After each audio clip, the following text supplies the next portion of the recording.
Erito po mga kapatid, sino sa inyong mga bigo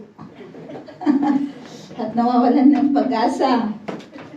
Lapit lang sa ating Panginoon. Basahin po natin ang salita ng Lord sa Lucas chapter 3 verses 21 hanggang 38.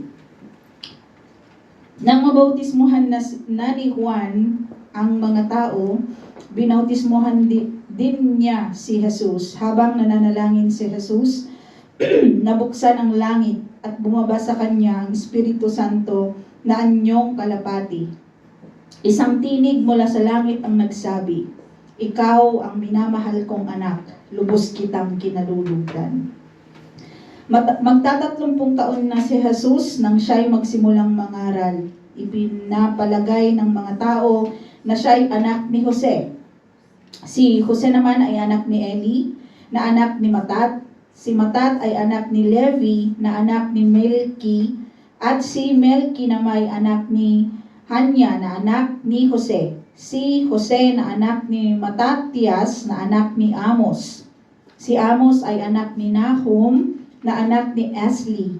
Si Esli ay anak ni Nagay, anak ni Maat, na anak ni Matatias. Si Matatias ay anak ni Simi, na anak ni Josek.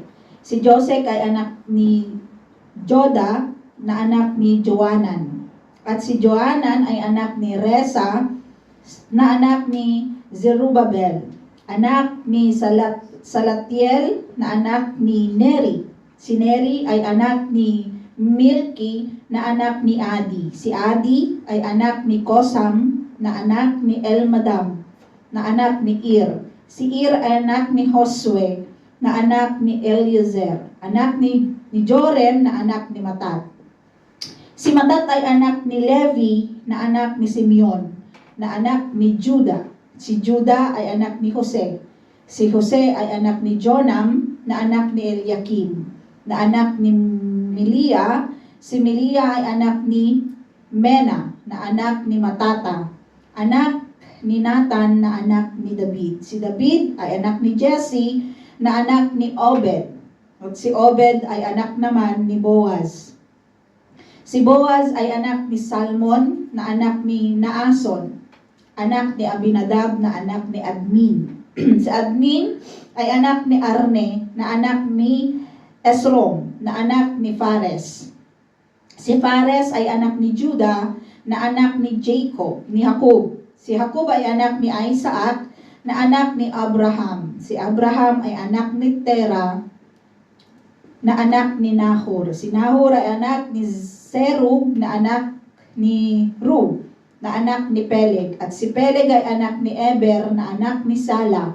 Si Sala ay anak ni Kainan, na anak ni Arfaksad, na anak ni Shem. Si Shem ay anak ni Noe, anak ni Lamek, na anak ni Matusalem, na anak ni Enoch. Si Enoch ay anak ni Jared, na anak ni Mahalalel, na anak ni Kenan. Si Kenan ay anak ni Enos, na anak ni Seth. Si Seth ay anak ni Adan, na anak ng Diyos. Let us pray. Heavenly Father, as we read your word tonight, O God, we come to you, O Lord, with a humble heart. We ask the Holy Spirit that you may intervene to us tonight. May your word, O Lord, penetrate in our hearts, O God. Whatever the need, each and every one tonight, may your word do its purposes, Panginoon. At nawa, Panginoon, ay maging mas malinaw sa amin ang inyo pong mga salita, ang inyo pong nais na iparating sa bawat isa po sa amin. O God, I don't have any courage. I don't have any strength. I am weak, God, but I'm here, willing, Panginoon, na magpagamit sa inyo sa gabing ito. May you use me as your mouthpiece tonight, O God. At ito pong aming dalangin, nawang inyo pong mga salita, Panginoon, ay tunay na maghari sa buhay ng bawat isa. In Jesus' name, Amen. So, we're going to talk about the baptism of the Lord Jesus Christ. Bakit ba kailangan pang magbabautismo si Jesus? Kasi yung sinasabi ni John, di ba, yung kanya pong si Juan na taga-bautismo, ang kanyang mensahe ay to repent, di ba? Mag-repent kayo at magpabautismo kayo. Yun yung kanyang, he is preaching about repentance sa mga taong makasalanan and to baptize and to repent. Yung kanila pong mga ginagawa sa mga kapanahunan na iyon. So, si Jesus, pumunta siya sa kay Juan na magpabautismo. At itong si Juan, nagulat siya. Bakit ka magpapabautismo sa akin? Di ba? Bakit ka magpapabautismo? Ako dapat ang bautismuhan mo, sabi ni Juan. Di ba? Ano ba ito? Di ba? Ano ba itong ginagawa mo? Kasi contradict yun eh. Doon sa sinasabi ni John, magbautismo kayo, mag-repent kayo sa inyong mga kasalanan, at magbautismo kayo. And then suddenly, there was a man coming doon sa ilog ng Jordan na walang kasalanan. Tapos magpapabautismo siya. At alam yun ni Juan Bautista na nagbabautismo. At iyon ay kanyang pinsan. Di ba? Alam natin yon na pinsan niya itong si John. At nakita natin, ito yung account, di ba, na nag-meet sila, hindi naman binigay sa atin ng scripture kung nag-meet sila sa mga kapanahunan na sila ay mga teenager. Kasi si Jesus dito ay magta-30 taon na siya, di ba, na kalaki ay yung kanyang edad. At pumunta siya doon. So it was yung sinasabi ni John at yung pagpunta ng Panginoon at para magpabautismo, parang mag-contradict na yon kasi pupunta sila doon, magpabautismo at magre-repent ng kanilang kasalanan. At ang ating Panginoong Jesus ay walang kasalanan, blameless siya. Pero sa account kasi ni Matthew, di ba, ang sabi ng Lord, hayaan mo dyan muna. Di ba, yung bagay na ito upang sa ganon, magawa natin, di ba, yung nais ng Ama. Yung nararapat na gawin nila sa mga kapanahunan po na iyon. At to trust what the will of the Father. Ang Panginoong Jesucristo, mga kapatid, He is always do the will. He did all the things, di ba, na nais po ng Diyos sa Kanya pong buhay. Sinunod niya ito. At isa ito na magpapakita yung bautismo na ito na sinusunod, nag-o-obey ang ating Panginoon sa Kanyang Ama. At itong si Juan, hindi niya nauunawaan sa mga kapanahunan na iyon na bakit gagawin yon ni Jesus. But si Jesus, He obeys the Father to do this kind na magpabautismo in the midst, di ba, doon sa mga makasalanan na mga tao na ito, sa mga kapanahunan po nila, to affirm yung deity ng ating Panginoong Jesucristo. Makikita natin doon that there's Son, there's the Father, and there's the Son. Na magpapatunay sa ating mga mananampalataya, this is also the explanation ng Triune God, the Trinity.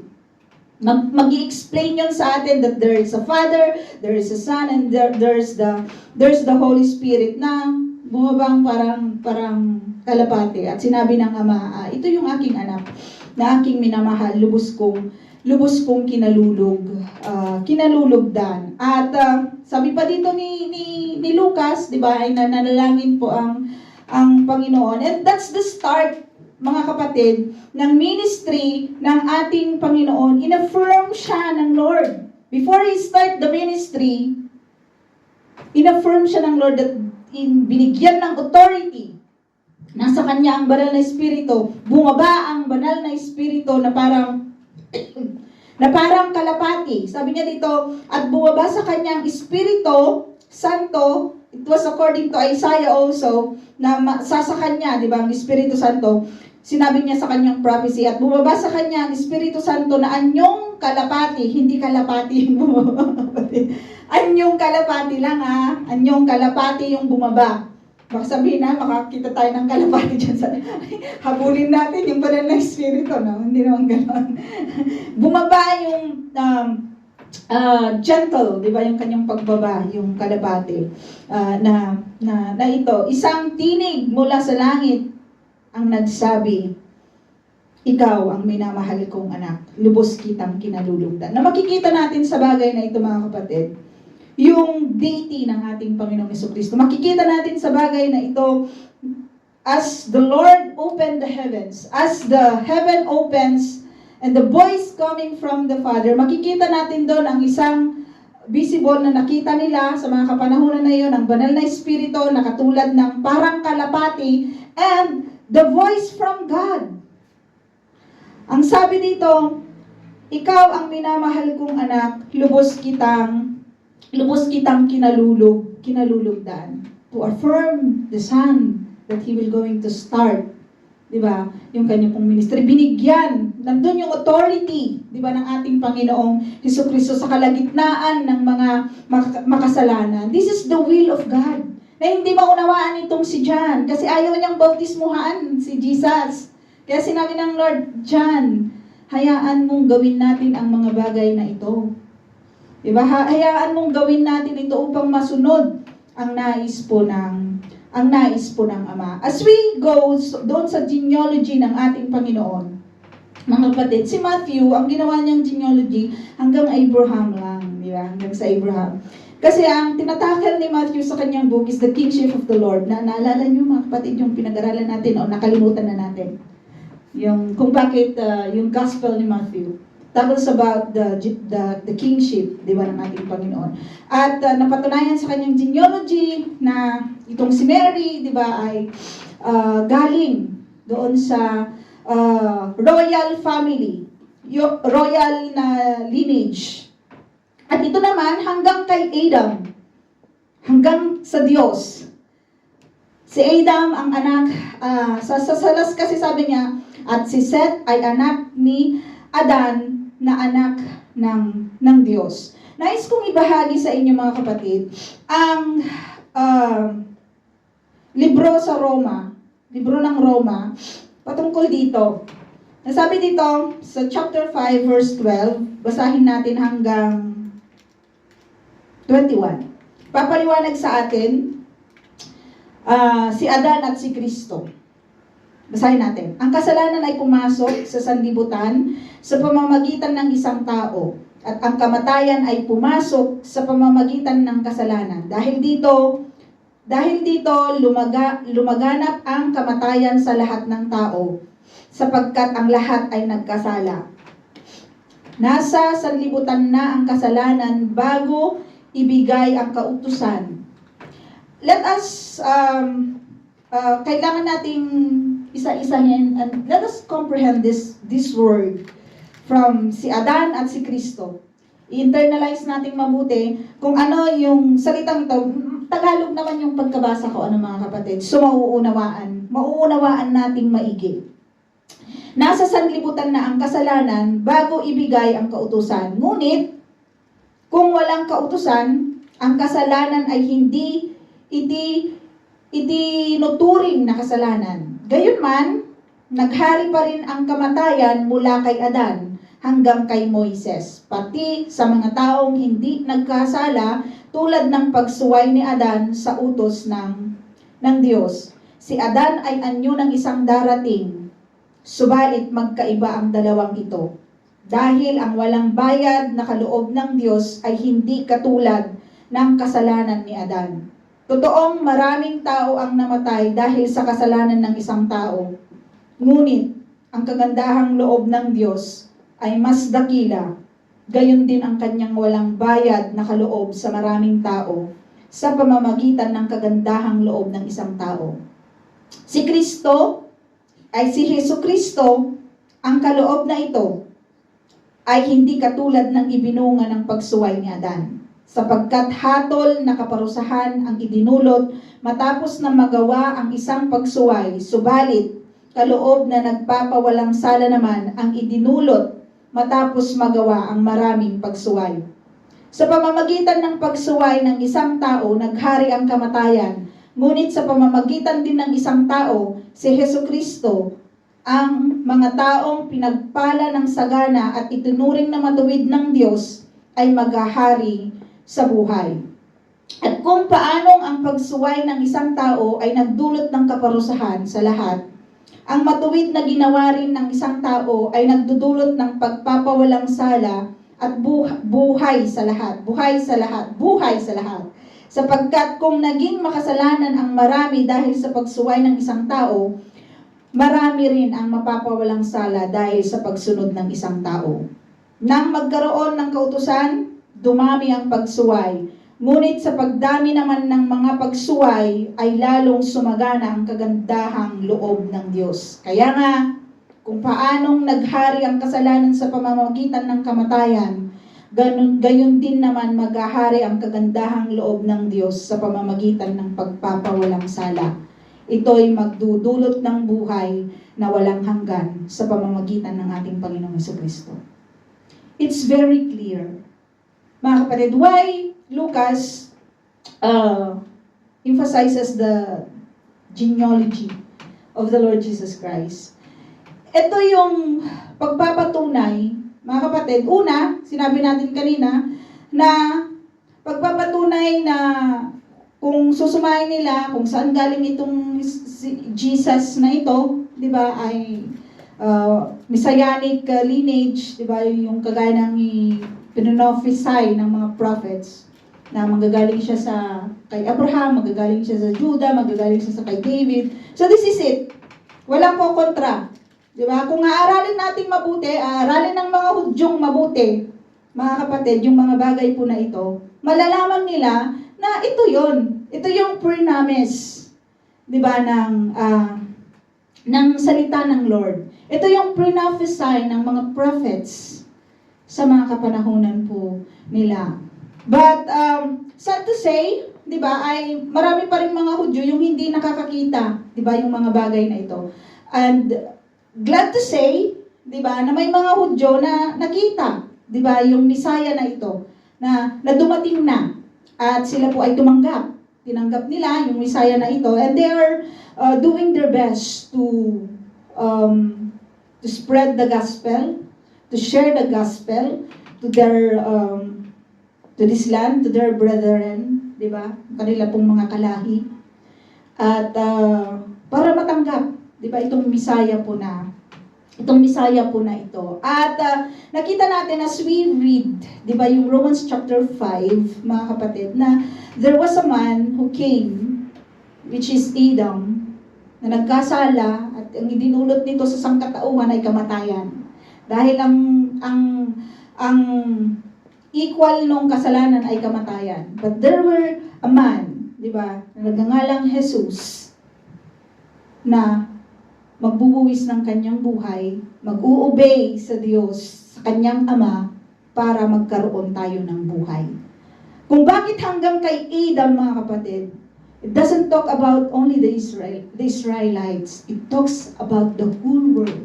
Because we came from Adam. Yun yung root natin. Diba? Si Adan ang root ng bawat isa. So, it's not for them, only for them. First for the Jews and for the Gentiles. So, napakagandang, kaya ko sinabi kanina, mga kapatid, na i-comprehend natin, sa Ilocano, sa amin, no, sa gipsupum, like sponge. Sa gipsupum, ay, may mga Tagalog dito. Ano ba yung sa gipsupum sa Tagalog? Yung parang sponge. Sipsipin mo yung word ng Romans, chapter 5, nung binasa ko kanina. Na, yun tayo noon, dumating si Kristo, mga kapatid, that's the difference between these two. Like Adam, sabi niya, pero magkaiba sila. Yung iba nagbigay ng kamatayan at yung dumating na iyon, yung dumating na ito, na sinusunod yung will ng Ama, mga kapatid, ay magbibigay ng buhay. Magbibigay ng buhay sa bawat isa. At nag-succeed siya. Di ba yung sinabi ng ito, ang aking pinakamamahal na anak, lubos kitang kinalulugdan. Hindi sinabi ng Diyos na kakalugdan kita kapag na-finish mo na yung cross at nag-resurrect ka na. He gave the Lord Jesus Christ In His humanness, nakita natin, He is human, nagkatawang tao, and it talks about the deity of the Lord, mga kapatid. Wala yung question. Kasi maraming nagko-question, di ba? Na sinasabi nilang tao, si Kristo, hindi siya Diyos. But this is the thing na may ibibigay natin sa mga tao po na nagko-question, di ba? Doon sa triune ng Lord, doon sa deity ng ating Panginoong Jesucristo. As we read yung kung saan galing ang ating Panginoong Jesucristo, mga kapatid, it doesn't talk about anything, mga kapatid. Yung salvation na binigay sa atin ng Diyos, hindi niya ito sinasabi yung walang lahing pinag-uusapan, walang race na pinag-uusapan, walang kasaysayan, di ba? Yung kanyang salvation, hindi niya sinabi yung mga lahi, di ba? Yung kanyang pagsisave sa atin, mga kapatid, hindi niya pinili. Ibinigay sa atin. Buo. Lahat. Yung bagay na yun. At nakita ko yung bagay na yun, mga kapatid. That's why Adam is the Son of God. Create niya, doon tayo galing. Kung susumahin natin lahat ng narito sa mundo, galing kay Adan, mga kapatid. And that's the salvation of this man na ibinigay po sa atin. At walang lahi na hindi kayang abutin ng salvation po ng Lord. Walang kasalanan na hindi kayang baguhin, di ba, ng Diyos po na ito, na hindi kayang abutin ng kanyang biyaya. Sino yung mga bigo? Yung nawawalan ng pag-asa, di ba? Kayang abutin ng Lord yung mga bagay po na yan sa atin pong buhay. At once we are we are destined, diba, to the wrath of the Lord. We are destined to death. But because of the obedience of Christ, mga kapatid, we have this so-called life. So, wag nating sayangin, diba, yung buhay na ito, wag nating sayangin yung ibinigay ng Diyos na buhay. At sabi ko nga kanina, walang lahi na hindi kayang abutin ng kanyang biyaya, walang kasalanan na hindi kayang abutin ng kanyang pagpapatawad, walang bagay, mga kapatid, na hindi kayang abutin ng grace ng Lord. At habang narito tayo, nabubuhay sa grasya ng Panginoon, mga kapatid, gawin natin kung ano yung nararapat na gawin natin bilang mga mananampalataya. Ano ba yung mga nararapat na gawin natin bilang mga mananampalataya? As you respond when God called you by your name, try to remember kung ano po yung sinagot niyo sa Lord. Kung ano yung sinagot natin sa Lord when God called us doon sa madilim nating mundo at itinalayo tayo sa liwanag ng mundo, sa kanyang liwanag at ginagamit ng Lord. And try to remember kung ano po yung sinagot. Ganon pa din ba yung ating kasagutan sa mga kapanahunan po na ito. At ang bawat isa ay mahal ng Panginoon. Ang bawat isa ay gustong gamitin ng Lord sa kanya pong kingdom. At it's up to us kung magpapagamit tayo doon sa kingdom na yon. And it's up to us to stay silent, to stay where you are and do nothing. It's up to you. It's always up to you, mga kapatid. At ang Lord lagi namang nandyan, tandang tumulong. Ang Diyos makapangyarihan. Kaya niyang gamitin ka kung magpapagamit ka. Pero kung hindi tayo magpapagamit, He will not use us. Simple. Simple lang yan, mga kapatid. If you are willing to be used by the Lord, He will going to use you. But if not, walang pilitan. You will be laid accountable. Di ba? Sa harapan po ng Lord. At mabuti po ang Lord. Mapagmahal ang Lord, makapangyarihan ang Lord. And He can be able. Because the Lord, our Lord Jesus Christ obeyed and conquered the world. Mga kapatid, remember that. He conquered already the world. He obeyed the Father. Na-conquer na niya yung kamatayan. Na supposed to be, we are there. Diba? Supposed to be, we are there. Pero ibinigay ng Diyos Ama ang kanya pong anak in order for us to have this so-called life. At kung sasayangin natin yung so-called life na iyon, sayang naman. Sayang naman yung buhay po na iyon. And I encourage you, mga kapatid, na patuloy tayong manindigan sa katotohanan ng salita ng Lord. There are a lot in this world to shaken us. Remember that. Because Satan doesn't want us to stand by the truth of the Lord. And the truth of the Lord is His word. It will never change. And I encourage you to stand. Stand firm, mga kapatid. At magpatuloy tayo sa Panginoon. Ano man yung mangyari, saan man tayo dalhin ng ating mga paa, please stand firm, mga kapatid. Sa atin pong paninindigan sa salita po ng Lord. Masarap manindigan kung pinapanindigan natin ang katotohanan ng salita ng Lord. Masarap manindigan kung ang pinapanindigan natin ay ang Diyos natin na buhay. Kasi papanindigan din tayo ng Diyos na ito. Sa araw-araw ng ating buhay, kung pipiliin po natin siya at maninindigan tayo sa Diyos po na ito, hindi po tayo iiwan ng Diyos, mga kapatid. So let us pray. Heavenly Father, we thank you for your word. Thank you for your encouragement, O God, for us.